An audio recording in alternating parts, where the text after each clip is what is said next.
انا ما كنتش عايز اتكلم عن الموضوع ده. انا لسه جاي من الشغل اصلا اهوت العفر على دماغي.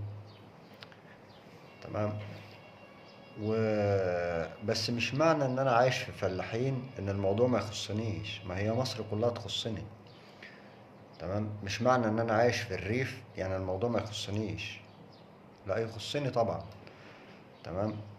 النهارده لو حصلت مشكلة مع اولاد عمي اللي عايشين في القاهرة او ولاد عمتي اللي عايشين في القاهرة، ما احنا لينا قرايب برضه في القاهرة، ولقيت حد منهم بيقول لي ده انا مثلا متخانق مع واحد من اللاجئين مثلا عنده محل ولا بتاع، زي ما حصل مع الست دي او بنت عمي او بنت عمتي، حصل معاها نفس الموقف ده.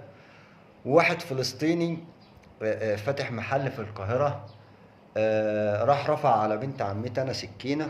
تمام. هو ابن عمي مش هيستنى او ابن عمتي مش هيستنانا على ما اروح له عشان تبقى في الصورة. اولا كان زمانه مات، هو وكل اللي شغالين في المحل. لو رفع على حد من قرايبي مثلا، بس مش معنى ان انا مش حد من قرايبي مش هتكلم عن الموضوع، يعني مش معنى ان اللي اترفع عليها السكينه دي واحده غريبه عني، بس هي مصريه في الاول وفي الاخر. تمام. ان انا ما اتكلمش عن الموضوع، لا اتكلم عنه، عشان احنا الكلام ده حذرنا فيه بقالنا سنين بنتكلم في الموضوع ده، وبنحذر من دخول اللاجئين يا معالي رئيس الجمهوريه الضيوف بتوعك. وحضرتك ما بتسمعش، حضرتك عامل لي فيها الزعيم العربي لحد ما خزوجوك العرب. تمام كده. وسايب الدنيا سداح مداح جوه. تمام. طيب، بص بقى، انا بقى بدعي الشعب المصري كله، انا قدامك اهوت وش لوش اهو، للداخليه والحربيه وامه لا اله الا الله اللي هنا، امه لا اله الا الله اللي في مصر.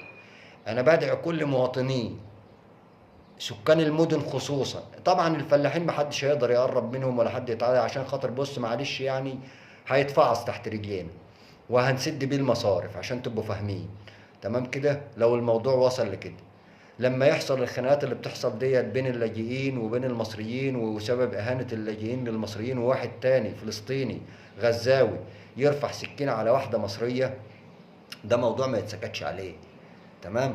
وكده انت يا ريس بتثبت خيانتك، بتثبت خيانتك للشعب وانتمائك لدول اخرى، ولازم تتحاكم زي برضه ما مرسي يتحاكم بموضوع ان هو تخابر مع جهات اخرى. انت برضه بتتخابر مع الفلسطينيين ضد المصريين، ومع اللاجئين السوريين والسودانيين ضد المصريين، عشان تبقى في الصورة.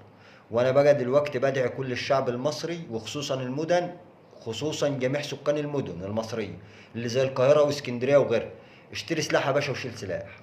والظابط اللي يقول لك شايل سلاح ليه، اقتله، اضربه بيه، موته، ما تسيبوش.